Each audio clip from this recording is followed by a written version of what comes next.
ಸನ್ಮಾನಿಸಿದಂಥ ಎಲ್ಲರಿಗೂ ಧನ್ಯವಾದಗಳು. ಈ ಸಭೆಯನ್ನು ಉದ್ದೇಶಿಸಿ ವಾಸ್ತವಿಕವಾಗಿ ನೂತನ ಜಿಲ್ಲೆಯ ಲೋಕಸಭಾ ಚುನಾವಣೆ ಸಂಚಾಲಕರಾದ ಅರುಣ್ ಶಾಮಲ್ ಅವರು ಮಾತನಾಡಬೇಕಂತ ವಿನಂತಿ ಮಾಡ್ಕೊತಾ ಇದ್ದಾರೆ.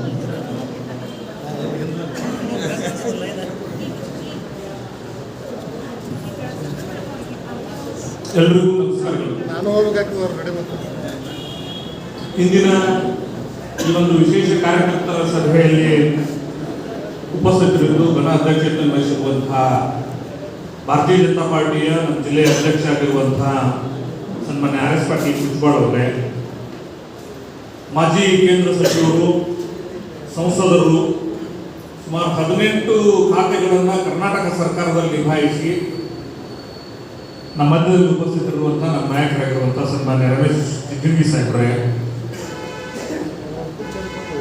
ಈ ಲೋಕಸಭಾ ಚುನಾವಣೆಯ ಪ್ರಭಾರಿಗಳು, ಹಿಂದಿನ ಗುಡೇಕೋಟೆ ಕ್ಷೇತ್ರದ ಜನಪ್ರಿಯ ಶಾಸಕರಾಗಿ ಕಾರ್ಯನಿರ್ವಹಣೆ ಮಾಡಿರುವವರು, ಇನ್ನೋರ್ವ ನಮ್ಮ ನಾಯಕರಾಗಿರುವಂತಹ ಸನ್ಮಾನ್ಯ ರಾಜಶೇಖರ್ ಸಿಲ್ವರ್ ಸಾಹೇಬ್ರೆ, ವೇದಿಕೆಯಲ್ಲಿ ಉಪಸ್ಥಿತರಿರುವಂತಹ ಸಿಂದಗಿಯ ಹಿಂದಿನ ಜನಪ್ರಿಯ ಶಾಸಕರು, ಇನ್ನೋರ್ವ ನಮ್ಮ ನಾಯಕರಾಗಿರುವಂತಹ ರಮೇಶಣ್ಣ ಮುಸ್ನೂರ್ ಅವರೇ, ನಮ್ಮ ವಿಭಾಗದ ಪಕ್ಷದ ಸಂಘಟನಾ ಕಾರ್ಯದರ್ಶಿಗಳಾಗಿ ಅವಿರತವಾಗಿ ಶ್ರಮಿಸುತ್ತಿರುವಂತಹ ಮಿತ್ರರಾಗಿರುವಂತಹ ಪ್ರಕಾಶ್ ಅಕ್ಕಲ್ಕೋಟರವರೇ, ಇನ್ನೋರ್ವ ಸಹ ಪ್ರಭಾರಿಗಳು ವಿಭಾಗದ ನಮ್ಮ ನಾಯಕರಾಗಿರುವಂತಹ ಬಸವರಾಜ ಅಂಕಂಚಿ ಅವರೇ, ಸಂಜು ಐಹೊಳೆ ಅವರೇ, ಜೋಗುರಕ್ಕ ಅವರೇ, ಎಲ್ಲ ಪ್ರಧಾನ ಕಾರ್ಯದರ್ಶಿಗಳೇ, ಸಭೆಯಲ್ಲಿ ಉಪಸ್ಥಿತರಿರುವಂಥ ನಮ್ಮೆಲ್ಲ ಹಿರಿಯ ಬಂಧು ಭಗಿನಿಯರೇ, ಮಾಧ್ಯಮದ ಮಿತ್ರರೇ, ಲೋಕಸಭಾ ಚುನಾವಣೆ 2024 ಈ ಪ್ರಯುಕ್ತವಾಗಿ ನಾವೆಲ್ಲ ಇವತ್ತು ವಿಶೇಷವಾಗಿ ಸೇರಿದ್ದೀವಿ. ಹಿಂದಿನ ಸಂದರ್ಭಗಳಲ್ಲಿ ಒಂದು ಪ್ರಶ್ನೆ ಇದೆ, ಕೇಂದ್ರ ಸರ್ಕಾರ ಕರ್ನಾಟಕದಲ್ಲಿ ಮಾಡಿರುವ ಸಾಧನೆ ಏನು, ನಮ್ಮ ಜಿಲ್ಲೆಯಲ್ಲಿ ಏನಾಗಿದೆ ಅನ್ನುವಂಥ ಪ್ರಶ್ನೆಗಳೊಂದಿಗೆ ನಾವೇನಾದರೂ ಕೂತ್ಕೊಂಡ್ರೆ ಭಯಂಕರ ಸಾಧನೆ ಮಾಡಿದೀವಿ ಅಂತ ಹೇಳಿದ್ರೆ ಏನು, ಲೋಕಸಭಾ ಸದಸ್ಯರ ನಿಧಿಯನ್ನ ಪ್ರತಿ ಹಳ್ಳಿಗೂ ಹಂಚಿದ್ದೆ ಅಂತ ಹೇಳಬಹುದಾಗಿತ್ತು. ಆದ್ರೆ ಈಗ 2024 ಚುನಾವಣೆಯನ್ನು ಎದುರಿಸುವಂತಹ ಸಂದರ್ಭದೊಳಗ ನಾವೆಲ್ಲರೂ ಹೆಮ್ಮೆಯಿಂದ ಸಾಧನೆಗಳ ಆಧಾರದ ಮೇಲೆ ಮತ ಕೇಳುವಷ್ಟು ಸಾಧನೆಗಳನ್ನ ಸನ್ಮಾನ್ಯ ನರೇಂದ್ರ ಮೋದಿ ಅವರ ನೇತೃತ್ವದಲ್ಲಿ ಆಗಿದೆ ಅನ್ನುವಂಥದ್ದನ್ನ ನಾವೆಲ್ಲರೂ ಕೂಡ ಹೆಮ್ಮೆಯಿಂದ ಹೇಳ್ಕೊಳ್ಳೋದ್ರಿಂದ ಆರಂಭ ಮಾಡಬೇಕಾಗುತ್ತೆ. ಎಷ್ಟಿತ್ತು ಈ ಜಿಲ್ಲೆಯಲ್ಲಿ ಹೈವೇಗಳು, ಈ ರಾಜ್ಯದ ಕಾಂಗ್ರೆಸ್ಸಿನ ಮಂತ್ರಿಗಳೊಬ್ಬರು ನಿತಿನ್ ಗಡ್ಕರಿ ಅವರನ್ನು ಹೊಗಳಿದ್ರು. ಮೊನ್ನೆ ಬೆಳಗಾವಿಯವರು ಏನಂತ ಹೊಗಳಿದ್ರು? ರಸ್ತೆಗಳ ರಾಜ. ನೋಡ್ರಿ, ಕೇಂದ್ರ ಸರ್ಕಾರದ ಒಬ್ಬ ಮಂತ್ರಿಯನ್ನ ಕರ್ನಾಟಕದ ಕಾಂಗ್ರೆಸ್ ಮಂತ್ರಿ ಹೊಗಳುವಷ್ಟರ ಮಟ್ಟಿಗಿನ ಮೆಚ್ಚುಗೆಯ ಕಾರಣವನ್ನ ಕೇಂದ್ರ ಸರ್ಕಾರ ಮಾಡಿದೆ. ಸ್ವಾತಂತ್ರ್ಯ ಬಂದ ನಂತರ ಇಲ್ಲಿವರೆಗೂ ಎಷ್ಟು ರಸ್ತೆ ಆಗಿತ್ತು, ಕಳೆದ 10 ವರ್ಷದಲ್ಲಿ ಅದರಷ್ಟು ರಸ್ತೆಯನ್ನು ನಿರ್ಮಾಣ ಮಾಡುವಂತ ಕೆಲಸ ಮಾಡಲಾಗಿದೆ. ಒಂದು ರಸ್ತೆ, ಇನ್ನೊಂದು ರೈಲ್ವೆ ದೃಷ್ಟಿಯಿಂದ ಆಗಿರುವಂತಹ ಸಾಧನೆಗಳನ್ನ ನಾವೆಲ್ಲರೂ ಸುಮ್ಮನೆ ಮೇಲೆ ಹಾಕಿದ್ರೆ ಸಾಕು. ಮೊದಲು ಯಾರ ನೀವು ಬಿಜಾಪುರದ ರೈಲ್ವೆ ನಿಲ್ದಾಣ ನೋಡಿದ್ರಿ, ಒಳಗೆ ಹೋಗ್ಬೇಕಾದ್ರೆ ಹುಡುಕಾಡಬೇಕಾದಂತ ಸ್ಥಿತಿ ಇತ್ತು. ಇವತ್ತು ಹೊಸ ನಿಲ್ದಾಣ ಊಟಕ್ಕೆ ಎಲ್ಲಿ ಹೋಗೋದು ಅಂತ ಕೇಳಿದ್ರೆ ಅಲ್ಲಿ ಹೋಟೆಲ್ ಏನಾರ ಆರಂಭ ಆದ್ರೆ MP ಸಾಹೇಬ್ರ ಬಹಳ ಒಳ್ಳೆ ಕೆಲಸ ಮಾಡಿದ್ರಿ. ಅಲ್ಲಿ ಹೋಟೆಲ್ ಆರಂಭ ಆದ್ರೆ ಆ ರೈಲ್ವೆ ನಿಲ್ದಾಣದ ಹೋಟೆಲ್ ಒಳಗೆ ಕೂತ್ಕೊಂಡು ಗೋಲ್ಗುಂಬಟ್ ಪಡ್ಕೊಂಡು ಊಟ ಮಾಡಬಹುದು. ಅಂದ್ರೆ ಒಂದು ಪ್ರವಾಸಿ ಕೇಂದ್ರವಾಗಿ ಬರೀ ಬಿಜಾಪುರ ಅಲ್ಲ, ಬಿಜಾಪುರ ರೈಲ್ವೆ ನಿಲ್ದಾಣವು ಪ್ರವಾಸಿ ಕೇಂದ್ರ ಆಗಬೇಕು ಅನ್ನೋಷ್ಟರ ಮಟ್ಟಿಗೆ ಯೋಚನೆ ಮಾಡಿ ಅಭಿವೃದ್ಧಿಯಲ್ಲಿ ಒಂದು ಹೊಸ ಶಕೆಯನ್ನು ಆರಂಭ ಮಾಡುವಂತ ಕೆಲಸ ಆಗಿದೆ. ಮಿಡ್ರ್ ಗೇಜ್ ನಿಂದ ಬ್ರಾಡ್ ಗೇಜ್ ಆಗ್ಬೇಕು ಅಂತ ನಾವೆಲ್ಲ ಹೋರಾಟ ಮಾಡಿದ್ವಿ, ನೆನಪಿದೆ ನಿಮ್ಮೆಲ್ಲರಿಗೂ. ಮಿಡ್ರ್ ಗೇಜ್ ನಿಂದ ಬ್ರಾಡ್ ಗೇಜ್ ಆಗ್ಬೇಕಂತ ಹೇಳಿ ಟ್ರೈನ್ ಸುಟ್ಟು ಹಾಕಿ ಅದರ ಕೇಸನ್ನು ಎದುರಿಸುವ ಸಲುವಾಗಿ ಓಡಾಡಿದ್ರು ವಿಶ್ವೇಶ್ವರ ಹೆಗಡೆಕಾಗಿರು ಇವರೆಲ್ಲರೂ. ಇವತ್ತು ಮಿಡ್ಲ್ ಗ್ರೇಡ್ನಿಂದ ಬ್ರಾಡ್ ಗೇಜ್ ಅಲ್ಲ, ಡಬ್ಲಿಂಗ್ ಮಾಡುವಂತ ಕೆಲಸ. ಹಂಗೆ ನೋಡೋದ್ರೆ ಸೋಲಾಪುರ ಟು ನಿಮ್ಮ NTPC ತನಕ ಡಬ್ಲಿಂಗ್ ಆದ್ರೆ ಸಾಕಾಗಿತ್ತು. ಆದ್ರೆ ನರೇಂದ್ರ ಮೋದಿ ಅವರ ಕಾರಣಕ್ಕಾಗಿ, ನರೇಂದ್ರ ಮೋದಿ ಅವರ ಸರ್ಕಾರದ ಕಾರಣಕ್ಕಾಗಿ, ಇಲ್ಲಿಯ ನಮ್ಮ ಸಂಸದರುಗಳ ಕಾರಣಕ್ಕಾಗಿ ಇವತ್ತು ಅದನ್ನು ಗದಗವರೆಗೂ ಮುಂದುವರಿಸುವಂತ ಕೆಲಸ ಮಾಡಿದ್ರು. ಹತ್ತತ್ರ 900 ಕೋಟಿ ಅಡಿಷನಲ್ ಹಣವನ್ನು ಕೊಡುವಂತ ಕೆಲಸ ಮಾಡಿದ್ರು. ಬೆಂಗಳೂರು ಹೋಗ್ತಂದ್ರೆ ಎಷ್ಟು ಟ್ರೈನ್ ಇತ್ತು ಸರ್? ಯಾವತ್ತು ಹೋದ್ರು ಬೆಂಗಳೂರಿನಾಗ ನೀವು ಹೆಂಗೆ ಹೋಗ್ತೀರಿ ಬಿಜಾಪುರಕ್ಕೆ ಅಂತ ಕೇಳಿದ್ರೆ ಸರ್ ಬಸ್ಸಿಗೆ ಹೋಗ್ಬೇಕು ಅನ್ನೋಂಥ ಪರಿಸ್ಥಿತಿ. ನಿಮ್ಗೆ ಗೊತ್ತಿರಲಿ, ಹುಬ್ಬಳ್ಳಿ ಮತ್ತು ಗದಗ ಎರಡು ಬೈಪಾಸ್ ಏನಾದ್ರೂ ಆಗ್ಬಿಟ್ರೆ ನಾವು ರೈಲ್ವೆ ಓಡಾಡೋದು ನಾವು ರೂಢಿ ಮಾಡ್ಕೋಬಹುದು. ನಿಮ್ಗೇನ ಬಾಗಲಕೋಟದವ್ರಿಗೆ ಅನುಕೂಲ ಇತ್ತು ರೈಲ್ವೆ, ಬಿಜಾಪುರಕ್ಕೆ ರೈಲ್ವೆ ಅನುಕೂಲವೇ ಅನ್ನುವಂಥ ಪ್ರಶ್ನೆ. ಇವತ್ತು ಇಲ್ಲಿ ನಿಲ್ಬೇಕಾದಂತ ರೈಲ್ವೆಗಳನ್ನ ಪಂಡ್ರಾಪುರದವರೆಗೂ ಮುಂದಕ್ಕೆ ಹೋಗುವಂತ ಕೆಲಸ ಮಾಡೋದು, ಶಿರಡಿಗೆ ಹೋಗ್ಲಿಕ್ಕೆ ಅವಕಾಶ ಅದ. ಇವತ್ತು ಪಟ್ಟಿ ಮಾಡ್ಬೇಕಾಗ್ಯದ ರೈಲ್ವೆದೊಳಗೆ ಡಿಮಾಂಡ್ ಇಡುವಂತ ಕಾಲ ಇರಲಿಲ್ಲ. ನಮ್ಗೆ ಏನಿದ್ರು ಮೀಟರ್ ಗೇಜ್ನಿಂದ ಬ್ರಾಡಗೇಜ್ ಮಾಡ್ರಿ ಅಂತ ಹೇಳುವಂತ ಸಂದರ್ಭ ಇತ್ತು. ಇವತ್ತು ಅಭಿವೃದ್ಧಿಯ ಹೊಸ ಶಕೆ ನಮಗ ಸರ್ ಇದೊಂದು ರೈಲ್ವೆ ಮಾಡಿಬಿಟ್ರೆ ಬಹಳ ಚಲೋ ಆಗ್ತದ, ತಿರುಪತಿವರೆಗೂ ಹೋಗುದು ರಾಮೇಶ್ವರಂ ವರೆಗೂ ಮಾಡ್ತಾರೆ ನೋಡ್ರಿ ಅಂತ ಬಂದು ಅವರು ಸಲಹೆ ಕೊಡುವಷ್ಟರ ಮಟ್ಟಿಗೆ ಬದಲಾವಣೆಗಳು ಬಂದಿದೆ. ಇಡೀ ನಮ್ಮ ವಿಭಾಗದ ಎಲ್ಲರೂ ಸೇರಿ ಅಯೋಧ್ಯೆ ಹೋದ್ರು. ಎಲ್ಲಿಂದ ಹೋದ್ರು? ಬಿಜಾಪುರದಿಂದ ಅಯೋಧ್ಯೆ ಹೋದ್ರು ರೈಲ್ವೆದೊಳಗ. ಇದು ಸುವರ್ಣ ಯುಗ ಅಲ್ದೇನೆ ಏನು, ಅಚ್ಚೇನಿನ ಅಲ್ಲದೆ ಏನು? ಯಾವತ್ತಾದ್ರೂ ನಾವು ಇದನ್ನು ಗಟ್ಟಿಯಾಗಿ ಹೇಳುವಂತ ಕೆಲಸ ಮಾಡಬೇಕಲ್ಲ. ಅದನ್ನು ಮಾಡಲಿಕ್ಕೆ ಸಕಾಲ ಯಾವುದು ಅಂದ್ರೆ ಅದು ಲೋಕಸಭಾ ಚುನಾವಣೆ 2024. ಬಿಜಾಪುರದ ಮಟ್ಟಿಗೆ ಅಚ್ಚೆ ದಿನ ಹೇಗೆ ಬಂದಿದೆ ಅಂತ ನಾವೆಲ್ಲರೂ ಮಾತನಾಡೋ ಹಾಗಾಗ್ತದೆ. ನಾವು ಹುಬ್ಬಳ್ಳಿ ಧಾರವಾಡ ಹೋಗ್ಬೇಕಂದ್ರೆ ಹುಬ್ಬಳ್ಳಿ ವಿಮಾನ ನಿಲ್ದಾಣ ವಯಬಲಿಟಿ ಇರಲಿಲ್ಲ. ಹುಬ್ಬಳ್ಳಿ ವಿಮಾನ ನಿಲ್ದಾಣ ಬಿಜಾಪುರಕ್ಕೆ ಒಂದು ಅದ್ಭುತವಾಗಿ ಬಂದು ವಿಮಾನ ನಿಲ್ದಾಣ ಆಗ್ತದೆ. ನೀವು ಯಾರಾದ್ರೂ ಕನಸ್ಕೊಂಡಿದ್ರ? ಆ ವಿಮಾನ ನಿಲ್ದಾಣ ಆಗ್ಲಿಕ್ಕೆ ಕಾರಣ ಯಾರು? ಹಿಂದಿನ ಭಾರತೀಯ ಜನತಾ ಪಾರ್ಟಿಯ ಸರ್ಕಾರ, ಕರ್ನಾಟಕ ಸರ್ಕಾರ, ಕೇಂದ್ರದೊಳಗ ಸನ್ಮಾನ್ಯ ನರೇಂದ್ರ ಮೋದಿ ಅವರ ಸರ್ಕಾರ. ಅದಕ್ಕೆ ಪೂಜೆ ಮಾಡಿ ಬೇರೆಯವರು ಕ್ರೆಡಿಟ್ ತೊಗೊಳ್ಳೋ ಕೆಲಸ ಆಗಬಹುದು.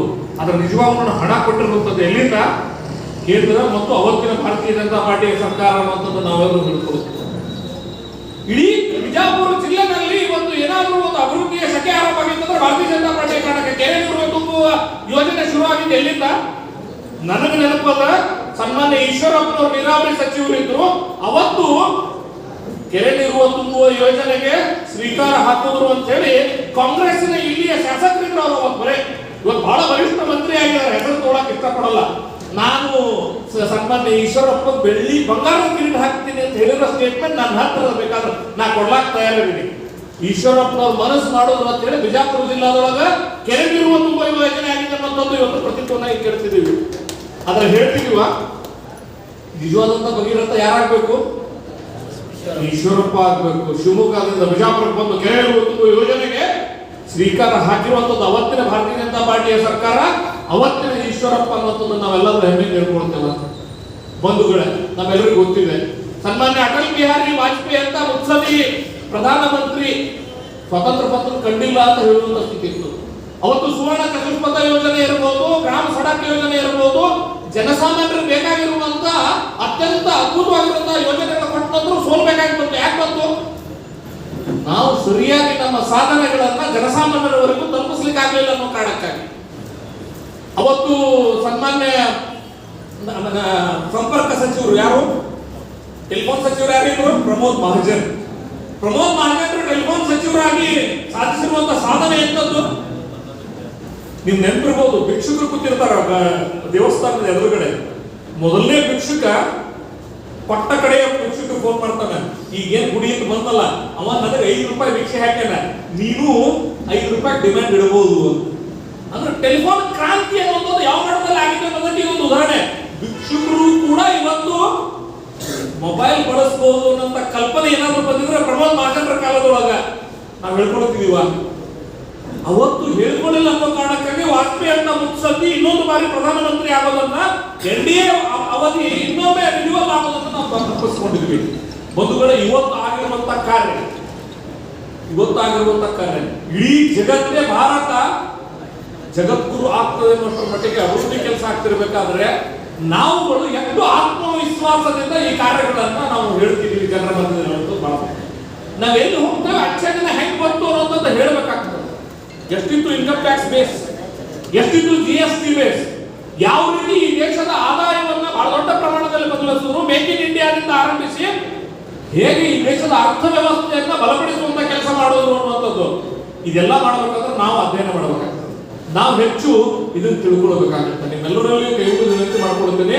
ಇವತ್ತು ಕೇಂದ್ರದಲ್ಲಿ ನರೇಂದ್ರ ಮೋದಿ ಅವರ ಸರ್ಕಾರದಿಂದ ಆಗಿರುವಂತಹ ಸಾಧನೆಗಳು, ಇಲ್ಲಿ ಬಿಜಾಪುರದಲ್ಲಿ ಸನ್ಮಾನ್ಯ ರಮೇಶ್ ಜಿಗಜಿಣಗಿ ಅವರು ಸಂಸದರಾಗಿ ಮಾಡಿರುವಂತಹ ಕಾರ್ಯಗಳು, ಸುಮ್ ಕುತ್ಕೊಂಡೆ ಒಂದು ಸುಳ್ಳನ್ನು 10 ಸಲ ಹೇಳಿದ್ರೆ ಅದು ಸತ್ಯ ಅನ್ಸಕ್ ಶುರು ಆಗ್ತದೆ ಅಂತ ಹೇಳಿ ಬಿಜಾಪುರದಲ್ಲೂ ಕೂಡ ಬಹಳ ಜನ ನಮ್ಮ ವಿರೋಧಿಗಳಿಗೆ ಆಸರೆ ಯಾವುದು?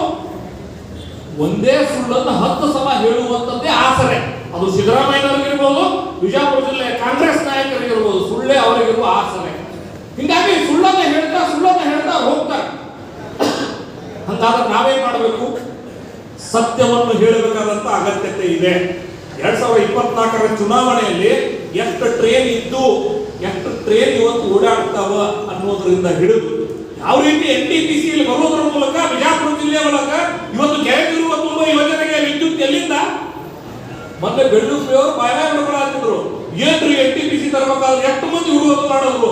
ಇವತ್ತು ಬಡದಾಡಿ NTPC ತಂದೇವೆ ಅಂತ ಹೇಳಿ ಇವತ್ತು ನಮ್ಮ ಜಿಲ್ಲೆದೊಳಗ ಕರೆಂಟಿಗೆ ಸಮಸ್ಯೆ ಆಗಲ್ಲ. ಅವತ್ತೇನು ಕೊಯ್ನಾದಿಂದ ನಮ್ಮ ಬರಬೇಕಾದ ನೀರು ಬಂದಿರಲಿಲ್ಲ, ಆ ನೀರು ಬಿಜಾಪುರ ಜಿಲ್ಲೆಗೆ ಬರಬೇಕು ಅಂತ ಹೇಳಿದ್ರೆ ವಿದ್ಯುತ್ತಿನ ಬಹಳ ಮುಖ್ಯ ಅನ್ನುವಂತ ಮಾತನ್ನ ಬೆಳ್ಳೂರು ಮೊನ್ನೆ ಆಲ್ಮಟ್ಟಿ ಒಳಗೆ 3 ರೈಲ್ವೆ ನಿಲ್ಲಿಸ್ಲಾಕ ಹೋದಾಗ 3 ರೈಲ್ವೆ ನಿಲ್ಲಬೇಕು. ಆಲ್ಮಟ್ಟಿಗೆ ಯಾವತ್ತಾದ್ರೂ 3 ರೈಲ್ವೆ ನಿಲ್ಬಹುದು ಅಂತ ಇತ್ತ. ಅಲ್ಲಿ ಹೋದ ಸಂದರ್ಭದಾಗ ಒಂದಾದವ್ರು ಬಂದು ಮನವಿ ಪತ್ರ ಕೊಟ್ಟರು, ನಾವು ಒಂದು ರೈಲ್ವೆ ನಿಲ್ಲಬೇಕ್ರಿ ಅಂತ ಹೇಳಿ. ಇಡೀ ಜಿಲ್ಲೆ ಒಳಗ ಹಳ್ಳಿಯವರು ನಮಗೆ ರೈಲ್ವೆ ಆಗ್ಬೇಕು ಅಂತ ಕನಸು ಕಂಡಿದ್ದು ಯಾವ ಸಂದರ್ಭದಲ್ಲಿ? ಅದು ಜಿಗಜಿಣಗಿ ಅವ್ರಿಗೆ ಬಹಳ ಚಲೋ ಕೆಲಸ ಮಾಡ್ರಿ ಅಂತ ಕನಸು ಕಾಣತ್ತೇವೆ. ಯಾರ ಬಗ್ಗೆ ನಾವು ಅಪೇಕ್ಷೆಯನ್ನು ಪಡ್ತೇವೆ, ಯಾರ ಬಗ್ಗೆ ನಾವು ಗಮನಿಸ್ತೇವೆ ಅಂತ ಹೇಳಿದ್ರೆ, ಯಾರು ಕೆಲಸ ಮಾಡ್ತಾರ 10 ಕೆಲಸ ಮಾಡಿರೋದ್ರಿಂದನೇ ಇನ್ನೊಂದು ಕೆಲಸವನ್ನು ನಿರೀಕ್ಷೆ ಮಾಡೋದು 11ನೇ ಕೆಲಸ ಮಾಡ್ತಾರ ಅಂತ ಬಯಸ್ತೇವೆ. ಒಂದು ಕೆಲಸ ಮಾಡಿದವರಿಂದ ಇನ್ನೊಂದು ಕೆಲಸ ನಿರೀಕ್ಷೆ ಮಾಡಕ್ ಆಗಲ್ಲ ಅಂತ ಹೇಳ್ತಾರೆ. ಇವತ್ತು ಇಡೀ ಜಿಲ್ಲೆ ಒಳಗ ನರೇಂದ್ರ ಮೋದಿ ಅವರ ಕನಸು ಏನಿದೆ, ಕಂಡ ಕನಸು, ಅಲ್ಲಿ ನರೇಂದ್ರ ಮೋದಿ ಕಂಡ ಕನಸನ್ನ ಈ ಜಿಲ್ಲೆ ಒಳಗ ಸಂಸದರಾಗಿ ಜಿಗಜಿಣಗಿ ಅವರು ಕನಸು ಮಾಡುವಂತ ಕೆಲಸ ಮಾಡಿದ್ದಾರೆ. ಇದರ ಆಧಾರದ ಮೇಲೆ ನಾವು ಇವತ್ತು ಮತಯಾಚನೆ ಮಾಡಬೇಕು. ನಾವೇವತ್ತು ಸುಮ್ಮನೆ ಬಹಳ ಜನ ಹೇಳಿದ ಹಾಗೆ ಮೋದಿಯವರ ಹೆಸರಿನಿಂದ ಅಲ್ಲ, ಮೋದಿಯವರ ಕರ್ತೃತ್ವ ಶಕ್ತಿಯ ಕಾರಣಕ್ಕಾಗಿ ಮತಗಳು ಬರ್ತಿದೆ ಅನ್ನುವಂಥದ್ದನ್ನ ವಿರೋಧ ಪಕ್ಷಗಳಿಗೆ ಮುಖದ ಮೇಲೆ ಹೊಡೆದು ಹೇಳುವಂತ ಅಗತ್ಯ ಇದೆ ಅಂತ ಭಾವಿಸ್ತೇನೆ. ಬಹಳ ಮಂದಿ ಏನ್ ತಿಳ್ಕೊಂಡ್ರ ಮೋದಿ ಮೋದಿ ಮೋದಿ ಅನ್ನುವಂತ ಹೆಸರಿಗೆ ಮುಖಕ್ಕೆ ಹೆಸರು ಬರ್ತಾವಂತ ಮತಗಳು ಬರ್ತಾವ ಅಂತ ತಿಳ್ಕೊಂಡಿದ್ದಾರೆ. ಖಂಡಿತ ಇಲ್ಲ ಬಂಧುಗಳೇ. ನರೇಂದ್ರ ಮೋದಿ ಅವರ ನೇತೃತ್ವದೊಳಗೆ ಏನು ಒಂದು ಬಹಳ ದೊಡ್ಡ ಕರ್ತೃತ್ವ ಶಕ್ತಿಯನ್ನು ತೋರಿಸುವಂತ ಬಹಳ ದೊಡ್ಡ ಅಭಿವೃದ್ಧಿ ಕಾರ್ಯ ಈ ದೇಶದಲ್ಲಾಗಿದೆ. ಆ ಕಾರಣಕ್ಕಾಗಿ ಇವತ್ತು ಮತಗಳು ಬರ್ತಿದೆ. ನರೇಂದ್ರ ಮೋದಿ ಮನಸ್ಸು ಮಾಡಿರುತ್ತಾರೆ ಅನ್ನುವಂತ ಶಬ್ದಗಳು ಬಂದಾಗ ನಿಮ್ಮೆಲ್ಲರಿಗೂ ಗೊತ್ತಿರಲಿ, ಇವತ್ತು ಪತ್ರಿಕೆ ಹೈಲೈಟ್ ಯಾವುದು? ಮೋದಿ ಹೈ ತೋ ಮುಮ್ಕಿನ್ ಹೈ ಅನ್ನೋದಕ್ಕೆ ಸಾಕ್ಷಿ ಯಾವುದು ಅಂತ ಹೇಳಿದ್ರೆ, ಅಣು ಯುದ್ಧ ಆಗುವುದನ್ನ ಮೋದಿ ತಡೆದರು ಅಂತ ಹೇಳಿರೋದು ಯಾರು? ಬಿಜೆಪಿ. 400 ಗುರಿ ಗಮನಕ್ಕಿದೆಯಾ? ಎಲ್ಲೆಲ್ಲಿ ಬರತ್ತಾರೆ ಮೋದಿ ಅವರು? ಶಿವಮೊಗ್ಗ. ನಮ್ಮಲ್ಲಿ ಯಾಕೆ ಬರುವುದು ಪ್ರಶ್ನೆ ನಿಮ್ಮ ಮನಸ್ಸುಗಳು ಬರಬೇಕಾಗಿತ್ತು. ಅಂದ್ರೆ ಚುನಾವಣೆಯನ್ನ ನಮ್ಮ ಕೇಂದ್ರದ ನಾಯಕರು ಭಾರತೀಯ ಜನತಾ ಪಾರ್ಟಿ ಎಷ್ಟು ಗಂಭೀರವಾಗಿ ಪರಿಗಣಿಸಿದೆ ಅಂತ ಹೇಳಿದ್ರೆ, ಇಲೆಕ್ಷನ್ ಅನೌನ್ಸ್ ಮಾಡೋಕ್ಕಿಂತ ಮೊದಲೇ 195 ಕ್ಯಾಂಡಿಡೇಟ್ಗಳನ್ನು ಅನೌನ್ಸ್ ಮಾಡಿರುವಂತದ್ದು. ಇಲೆಕ್ಷನ್ ಅನೌನ್ಸ್ ಮಾಡೋಕ್ಕಿಂತ ಮೊದಲೇ ಪ್ರಚಾರದ ಒಂದು ಸುತ್ತನ್ನ ಮುಗಿಸಿ ಜಯಬೇರಿಗೆ ಮುನ್ನುಡಿ ಬರಬೇಕು ಅನ್ನುವಂಥದ್ದು. ಹಂಗಾದ್ರೆ ನಾವು ನೀವು ಮಾಡಬೇಕಾಗಿದ್ದೇನು? ಕ್ಯಾಂಡಿಡೇಟ್ ಆಯ್ಕೆ ಆಗಲಿ ಅನೌನ್ಸ್ ಆಗಲಿ ಕೂರುವುದಲ್ಲ. ನಾವೆಲ್ಲರೂ ಕೂಡ ಕ್ಷೇತ್ರಕ್ಕೆ ಹೋಗ್ಬೇಕು, ಜನಸಾಮಾನ್ಯರ ಜೊತೆ ಬೆರಿಬೇಕು, ಭಾರತೀಯ ಜನತಾ ಪಾರ್ಟಿಯ ಸರ್ಕಾರದ ಸಾಧನೆಗಳನ್ನ, ನಮ್ಮ ಸಂಸದರ ಸಾಧನೆಗಳನ್ನ ತಲುಪಿಸಲು ಕೆಲಸ ಮಾಡಬೇಕು ಅನ್ನುವಂತ ವಿನಂತಿಯೊಂದಿಗೆ ನಾವು ನೀವು ಸೇರಿ ಬರ್ಲಿರುವಂತ 1.5 ತಿಂಗಳ ಅಂದ್ರೆ ಎಷ್ಟು ದಿವಸ ಆಯ್ತ್ರಿ? 45 ದಿನದೊಳಗೆ ಮತ್ತೊಮ್ಮೆ ಚೌಕಿ ಬಾರ್ ಬಿಜೆಪಿ ಸರ್ಕಾರನ್ನ ಬಿಜಾಪುರದಲ್ಲಿ ಭಾರತೀಯ ಜನತಾ ಪಾರ್ಟಿಯ ಧ್ವಜವನ್ನ ಹಾರಿಸುವ ಮೂಲಕ ನಾವೆಲ್ಲರೂ ಕೂಡ ಶ್ರಮ ವಹಿಸೋಣ ಅನ್ನುವಂತ ಮಾತನ್ನು ಹೇಳಿ ಮತ್ತೊಮ್ಮೆ ತಾವು ಸಂಪೂರ್ಣ ಸಮಯವನ್ನು ಇದಕ್ಕಾಗಿ ಕೊಡಬೇಕು, ಹಗಲಿರುಳು ನಾವೆಲ್ಲ ಶ್ರಮಿಸೋಣ ಅನ್ನುವಂತ ಸಂದೇಶದೊಂದಿಗೆ ಎರಡು ಮಾತು ಮುಗಿಸ್ತೇನೆ. ಧನ್ಯವಾದಗಳು. ಇಲ್ಲಿವರೆಗೂ ಸಭೆಯಲ್ಲಿ ಮಾತನಾಡುವಂತ ಸಂಸದರಿಗೆ ಧನ್ಯವಾದಗಳು. ಈಗ ನಮ್ಮ ಜಿಲ್ಲೆಯ ಸಂಸದರು ಆತ್ಮೀಯ ಹಿರಿಯರಾದಂಥ ರಮೇಶ್ ಜಿಗಜಿಣಗಿ ಸರ್ ಅವರು ಈ ಸಭೆಯಲ್ಲಿ ಉದ್ದೇಶಿಸಿ ಮಾತನಾಡುತ್ತಾ ಮಾಡ್ತಾರೆ.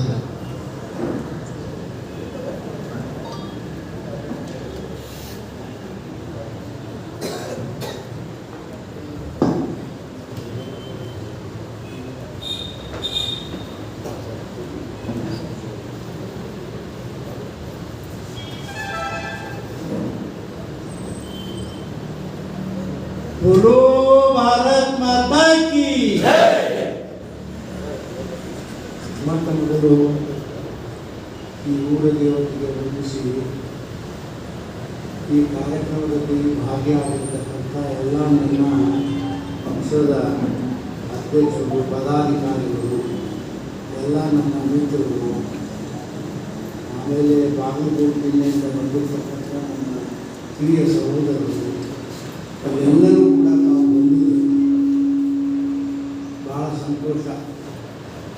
ನಾನು ಕೂಡ ಇವತ್ತು ನಿಮ್ಮನ್ನೆಲ್ಲ ಭೇಟಿ ಆಗೋದಕ್ಕೆ ಇಷ್ಟ ಮಾಡ್ಕೊಂಡು ನಾನು, ಯಾಕಂದ್ರೆ ಫೋನ್ ಮಾಡಿದ್ರಿ ಎಲ್ಲರೂ ಹೆಂಗಿದ್ರಿ ಅದಕ್ಕೆ ನಾನು ಚಲೋ ಇದೀನಪ್ಪ ಅಂತೇಳಿ ನಾನು ತೋರಿಸ್ಲಕ್ಕೆ ಬಂದೆ.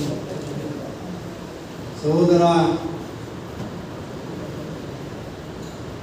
ಅರುಣ್ ಸಾಕುಣ್ಣನವರು ಎಲ್ಲವನ್ನೂ ಕೂಡ ಬಹಳ ಚೆನ್ನಾಗಿ, ಆದರೆ ಈ ಬಿಜಾಪುರ ರೈಲ್ವೆ ಬೆಂಗಳೂರು ತಲುಪಿಸ್ಲಕ್ಕ ಒಂದೇ ಒಂದು ಹಾದಿ ಇರೋದು ಅವರು ಹೇಳೋದು. ಗದಗ ಮತ್ತು ಹುಬ್ಬಳ್ಳಿ ಬೈಪಾಸ್ ಮಾಡಿದ್ರೆ ಮಾತ್ರ ಭಾಳ ಬೇಕಾಗಿ ಬೆಳಗಿನ ಜಾವ 5 ಗಂಟೆಗೆ ನಮ್ಮ ಟ್ರೇನ ಬಿಜಾಪುರ ಟ್ರೇನ್ ಅಂದ್ರೆ ಈ ಬಿಜಾಪುರದಲ್ಲಿ ಉಳಿದಿರ್ತಕ್ಕಂಥ ಮಹತ್ವದ ಕೆಲಸ ಏನಪ್ಪ ಅಂದರೆ ಇದು ಅಂತೇಳಿ ನಾನು ಭಾವಿಸ್ತೀನಿ. ಆದರೆ ಬಿಡೋದಿಲ್ಲ ಮೊದಲು ಒಂದಿಲ್ಲ ಒಂದಿನ. ನಾನು ಈಗ ಹಿಂದೆ ನಾನು ಅದನ್ನು ಬೈಪಾಸ್ ಮಾಡಿಸ್ಬೇಕು ಅಂತ ಭಾಳ ಪ್ರಯಾಸ ಮಾಡಿದೆ. ಅಲ್ಲಿ ಜನ ಸ್ವಲ್ಪ ಸ್ಟ್ರೈಕ್ ಮಾಡಿ ಅದು ಮಾಡಿ ತೊಂದರೆ ಮಾಡಿದ್ರು. ನಾ ಏನು ಮಾಡೀನಿ, ಮತ್ತೊಂದು ಟ್ರೈನ್ ಈ ಗದಗಿನವ್ರಿಗೆ ಒಂದು ಟ್ರೈನ್ ಬಿಟ್ಬಿಡ್ರಿ, ನಮ್ಮದು ಬೈಪಾಸ್ ಮಾಡಿದ ಟ್ರೈನ್ ಅದನ್ನು ನಾವು ಮಾಡ್ತೇವೆ ಅಂತೇಳಿ ಮಂತ್ರಿಗಳು ಕೂಡ ಒಪ್ಕೊಂಡಾಗ ಖಂಡಿತ ನಾನು ಮಾಡಿಸ್ತೇನೆ ಅಂತೇಳಿ ಈ ಸಂದರ್ಭದಲ್ಲಿ ನಾನು ಹೇಳ್ತೇನೆ. ಅಲ್ರಿ 10 ವರ್ಷನಾಗ ನರೇಂದ್ರ ಮೋದಿಯವರು ಏನೇನು ಮಾಡ್ಬೇಕ್ರಿ, ಏನೇನು ಮಾಡ್ಬೇಕು ಹೇಳಿದ್ರು ಅಲ್ರಿ. ಹೆಣ್ಮಕ್ಳಿಗೆ ಬಡವರಿಗೆ 80 ಕೋಟಿ ಜನರಿಗೆ ಪುಕ್ಕಟ ಅನ್ನ ದಾನ ಗ್ಯಾಸ ಕುಡಿಲಕ್ಕೆ ನೀರ ಒಂದ ಎರಡ್ರಿ. ಮತ್ತು ಇದನ್ನೇ ಯಾಕಪ್ಪ 75 ವರ್ಷ ಮಾಡಿಲ್ಲ ಇವರು? 75 ವರ್ಷ ಮಾಡಿದ್ರೆ ಹೇಳಿ ನೀವೇ. ಅವರು ಇದೇ ವೇಗತೆಯಲ್ಲಿ 75 ವರ್ಷ ಮಾಡಿದರೆ ಇವತ್ತು ನಮ್ಮ ದೇಶ ಜಗತ್ತಿನಲ್ಲಿ ಒಂದೇ ನಂಬರ್ ಆಗಿದೆ. ಇವತ್ತು ಅಮೇರಿಕದವರು ಗಡಗಡ ನಡೆಸ್ತಕ್ಕಂಥ ಸ್ವಲ್ಪ ನಿರ್ಮಾಣ ಆಗ್ಯದ. ಇವತ್ತು ಅಮೇರಿಕದವರು ಇಂಡಿಯಾ ಬಿಟ್ಟು ಅವರು ಬದುಕೋದಿಲ್ಲ ಅನ್ನೋದು ಅವ್ರಿಗೆ ಗೊತ್ತಾಗ್ಯದ. ಮೊದಲು ನೋಡ್ರಿ, ಅವ್ರು ಅಮೇರಿಕದವ್ರು ಇಲ್ಲ ಅಂದ್ರೆ ನಮ್ಮ ಎಲ್ಲರನ್ನ ಭಾಳ ಹತ್ತಿಟ್ಟಿದ್ರು ಅವರು. ಈಗ ಯಾರು ಅಂದ್ರೆ ನರೇಂದ್ರ ಮೋದಿ ಅವರು ಹತ್ತಿರ್ತಕ್ಕಂಥ ಪ್ರಯಾಸ ಮಾಡ್ಯಾರ ಅಂತೇಳಿ ಸಂದರ್ಭದಲ್ಲಿ ನಾನು ಹೇಳಿಕೆ ಬಯಸಿ, ನೋಡ್ರಪ್ಪ ಪಾಪ ಲೋಕಸಭಾ ಸದಸ್ಯನಾಗಿ ಹಿಂದೆ ಯಾರೂ ಮಾಡದೇ ಇರ್ತಕ್ಕಂಥ ಕೆಲಸಗಳನ್ನು ಒಬ್ಬ ಲೋಕಸಭಾ ಸದಸ್ಯನಾಗಿ ಈ 5 ವರ್ಷಗಳಲ್ಲಿ 10 ವರ್ಷಗಳಲ್ಲಿ ಸಾಕಷ್ಟು ಕೆಲಸಗಳನ್ನು ನಾನು ಮಾಡೀನಿ ಅಂತಕ್ಕಂಥ ತೃಪ್ತಿ ಅದು. ಆದರೆ ನನ್ನ ಪಕ್ಷದ ಕಾರ್ಯಕರ್ತರಿಗೆ ಜನರಿಗೆ ತೃಪ್ತಿ ಮಾಡಬೇಕು ಅನ್ನೋದು ನನ್ನ ಮನಸ್ಸಿನಾಗಿಲ್ಲ. ನಾವು ಮಾಡತಕ್ಕಂಥ ಕೆಲಸ ಸಾಮಾನ್ಯ ಜನರಿಗೆ ಅನುಕೂಲ ಆಗಬೇಕು ಅನ್ನೋದೇ ಇದು. ಅದರಿಂದ ಏನು ನಮಗೆ ತೃಪ್ತಿ ಆಗ್ತದ್ರೆ ಅದು ಸಾಕು ಅಂತೇಳಿ ನಾನು ಬಯಸ್ತಕ್ಕಂಥ ವ್ಯಕ್ತಿ ಅಂತೇಳಿ ನಾನು ಈ ಸಂದರ್ಭದಲ್ಲಿ ಬಯಸ್ತೇನೆ.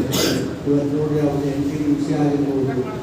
ಆಮೇಲೆ ನಾನು ಒಂದು ಚಿಕ್ಕೋಡಿ ಗುರುಮಠ ವಾಪಸ್ ಇಲ್ಲೆಲ್ಲ ನಮ್ಮ ಸರ್ಕಾರದವರೇ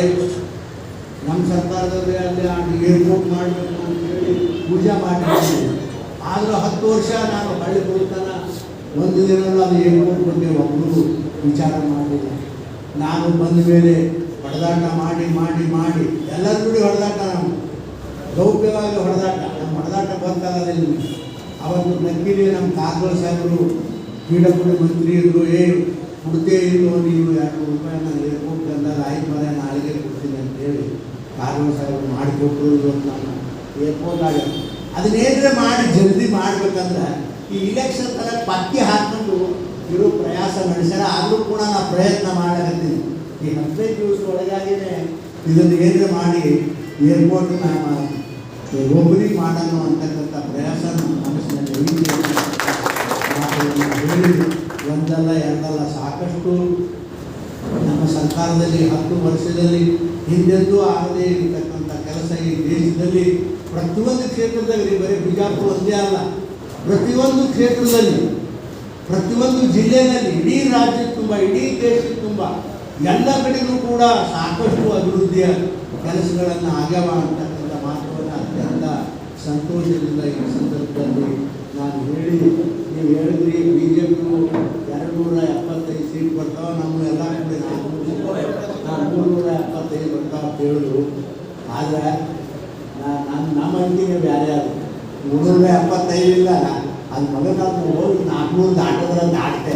ಯಾಕಂದ್ರೆ ಯಾರಿಲ್ಲಪ್ಪ, ಈ ನಮ್ಮ ಸಿದ್ದರಾಮಯ್ಯವ್ರ ಮುಂದೆ ಎತ್ತಿ ದಿನ ಹೇಳ್ತಾರ, ನಾನು ಜೋರ್ಲೆ ಹೇಳ್ತಾರೆ. ಯಾಕ್ರಿ ನನಗೆ ಬರೋದಾಗೆ ಬರೋದಂಗೆ ಜೋರ್ಲೆ ಹೇಳ್ತಾರೆ. ನಿಮ್ಮ ನಿಮ್ಮ ಆಸೆಗಳಿಗೆ ನಾವು ಸ್ಪಂದನ ಮಾಡಿದೆವು, ನೀವು ನಮ್ಮ ಜೊತೆ ಇದ್ದರೆ ಸ್ವಾಮಿ ನೀವು ಎಷ್ಟು ಬೇಕಾದಷ್ಟು ಅದಕ್ಕೆ ಕೊಡ್ತೀರಿ. ನೀವು ಮತ್ತು ನಿಮ್ಮ ಸ್ನೇಹಿತ DK ಶಿವಕುಮಾರ ನೀವೆಲ್ಲ 3 ಸೀಟ ನನ್ನ ಮನಸ್ಸಿನಾಗ ಅದಾವೆ, ಎಲ್ಲರಿಗೂ ಗೆದ್ದಿದ್ದಾವೆ ಅನ್ನೋದು ಅವ್ರು ಮುಂದೆ ಗೆದ್ದಿದ್ದಾವೆ. ಅದಕ್ಕಿಂತ ಹೆಚ್ಚಿಗೆ ಗೆದ್ದಿಲ್ಲ ಅಂತಕ್ಕಂಥ ಸ್ಪಷ್ಟವಾಗಿ ಇಲ್ಲೇ ಇರ್ತಿರಲ್ಲ, ನೀವು ನೋಡ್ರಿ ಇಲ್ಲೇ ಇರ್ತಿರಲ್ಲ. ಅವರೆಲ್ಲ ಹೇಳ್ತಾರೆ 25 ಇತ್ತು, 15 ಇತ್ತು, 20, ಅವ್ರು ಗೆದ್ದಿದ್ದಕ್ಕೆ ಆಗೋದಿಲ್ಲ. ಏನು ಮಾಡಿ ಗೆದ್ದಾರಪ್ಪ, ಏನು ಮಾಡಿದ್ರೆ ಗೆದ್ದ? ಒಂದು ರೋಡ್ ಮಾಡಿಸಂದ್ರೆ ಎಲ್ಲಿ ರೋಡ್ ಮಾಡಿಸೋದು, ಒಂದು ಬುಟ್ಟಿ ಮಣ್ಣು ಹಾಕೋದು, ಇಲ್ಲೆಲ್ಲ ಮಣ್ಣು ಹಾಕೋದು. ಇವ್ರು ಎಲ್ಲಿ ಓಟ್ ಹಾಕ್ಬೇಕ? ಅದು ಏನಪ್ಪ ದೊಡ್ಡದು ಮಾಡಿರಪ್ಪ, ಎಲ್ಲರಿಗೂ ಪುಗಟ್ ಕೊಟ್ಟಿನಿ ಅಂತ ಹೇಳ್ಕೊಂಡು ಅಡ್ಡಾಡ್ತೀವಿ. ಅದು ಏನೋ ಸರಿಯಾಗಿ ಕೊಟ್ಟಿರ? ಅವನವ್ನ ಮನ್ಯಾಗ ಜಗಳ ಹೆಚ್ಚಿರಿ, ಹೆಣ್ಮಕ್ಳು ಗಂಡಿಲ್ಲ, ಹೆಣ್ಮಕ್ಳು ಜಗಳ ಆಯ್ತು ಅಲ್ಲ. ಒಂದು ನೀವು ಮಾಡೋದಿದೆಯಲ್ಲ, ಅವ್ರು ಯಾರು ನಂಬೋದಿಲ್ಲ ಅವರು. ಯಾಕಂದ್ರೆ 70 ವರ್ಷ ಅದನ್ನೇ ಮಾಡ್ಯಾರ, ಅವರು ಇದೇ ರಾಜಕಾರಣನೇ ಮಾಡ್ಯಾರ. ತಮಗೆ ಎಷ್ಟು ಬೇಕು ಕೆಲಸಗಳನ್ನು ಮಾಡ್ಯಾರ, ಎಷ್ಟು ತಾವು ಮನೆ ತುಂಬಿಸ್ಕೊಳ್ಳೋದಕ್ಕಂಥ ಕೆಲಸ ಮಾಡ್ಯಾರ ವಿನಾ ಸಾರ್ವಜನಿಕರ ಬಗ್ಗೆ ಯಾವತ್ತೂ ಕೂಡ ಅವರು ಚಿಂತನೆ ಮಾಡಲಿಲ್ಲ. ನರೇಂದ್ರ ಮೋದಿಯವರು ನೋಡಿ, ಆ ಮನುಷ್ಯ ಬಡತನದ ಮನುಷ್ಯರಿಗೆ ನಾ ಹೇಳಿದ್ದೆ 2 ಸಲ ಪಾರ್ಲಿಮೆಂಟಿಗೆ. ಅವನಿಗೆ ಅಲ್ಲರಿ, ಅವನು ಒಬ್ಬ ರೈಲ್ವೆ ಸ್ಟೇಷನ್ನಲ್ಲಿ ಚಹಾ ಮಾರಂಥ ಒಬ್ಬ ವ್ಯಕ್ತಿ ದೇಶದ ಪ್ರಧಾನಮಂತ್ರಿ ಆಗ್ಯಾರ ಅಂತ ಅದ್ರ ಅಭಿಮಾನ ನಾವು ಕೊಡ್ಬೇಕ್ರಿ. ಅದ್ರ ಅಭಿಮಾನ ಏನು ಅವ್ರು ಯಾರೋ ಆಗ್ಬಾರ್ದು. ನಮ್ಮ ಬರೀ ಗಾಂಧಿ ಮಂತದ್ದವರೇ ಆಗಲ್ಲ. ಹೆಂಗ್ರಿ ಇದು? ಯಾವ ನ್ಯಾಯ ಹೇಳಿ? ಯಾವ ನ್ಯಾಯ ಇದು? ಅದಕ್ಕಾಗಿ ಇವತ್ತು ಯಾರು ಕೂಡ ಬೆಕ್ಕದವರು ಲಾಗ ಹೊಡೀಲಿ ದೇಶದ ಮೋದಿಯವರು ಮುಂದೆ ಸಲ ಪ್ರಧಾನಮಂತ್ರಿ ಆಗಲು ಯಾರು ಓಡನ್ನು ತಪ್ಪಿಸಲಕ್ಕೆ ಆಗೋದಿಲ್ಲ ಅಂತ ಮಾತ ಭಾಳ ಸ್ಪಷ್ಟವಾಗಿ ಈ ಸಂದರ್ಭದಲ್ಲಿ ಹೇಳಿ. ಆಗ ನನ್ನ ವಿಚಾರ, ದಯವಿಟ್ಟು ನೀವು ತಪ್ಪು ತಿಳ್ಕೋಬೇಡಿ. ನನ್ನ ಟಿಕೆಟ್ ಸಿಗಲಿ ಬಿಡಲಿ, ನಾನು ನಿಮ್ಮ ಜೊತೆ ಇರ್ತೀನಿ, ನನ್ನ ಪಕ್ಷದ ಜೊತೆ ಇರ್ತೀನಿ, ನನ್ನ ಪಕ್ಷದ ಜೊತೆ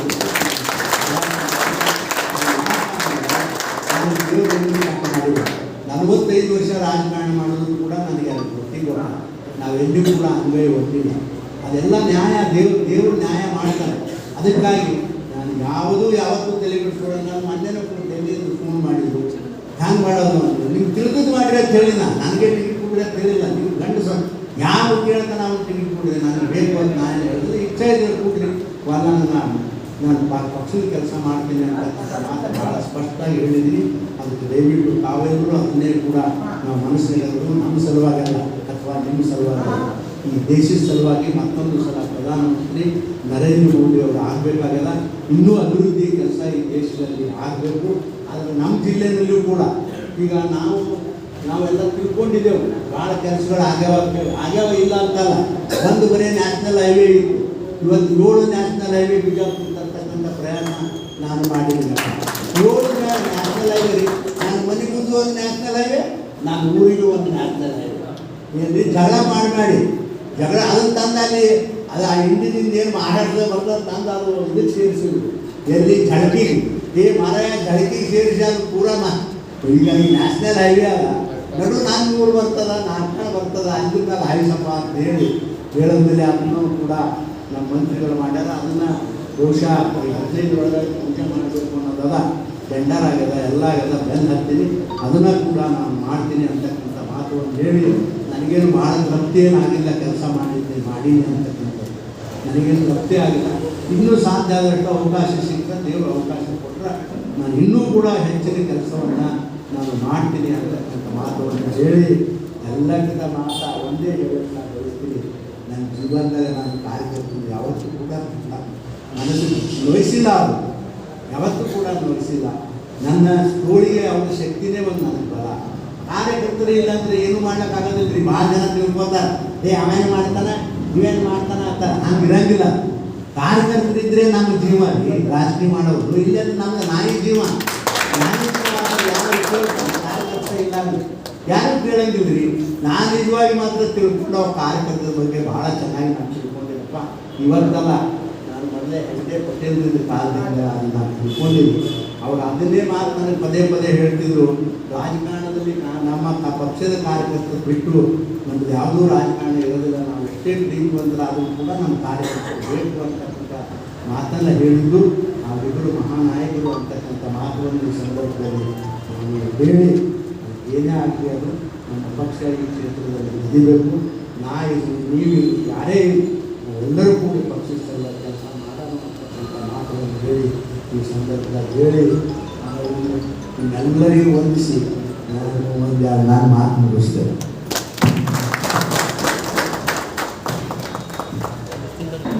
ಧನ್ಯವಾದಗಳು ರಮೇಶ್ ಜಿಗಜಿಣಗಿ ಸರ್ ಅವರಿಗೆ. ಈಗ ಉದ್ಘಾಟನಾ ಅವಧಿ ಇಡೀ ಮುಕ್ತಾಯಗೊಳಿಸಿದೆ. ಎರಡನೇ ಅವಧಿ ಸಂಘಟನಾತ್ಮಕವಾಗಿ ಎಲ್ಲ ಮಾಧ್ಯಮ ಮಿತ್ರರಿಗೂ ಧನ್ಯವಾದಗಳು. ಸಂಘಟನಾತ್ಮಕ ಅವಧಿಯನ್ನು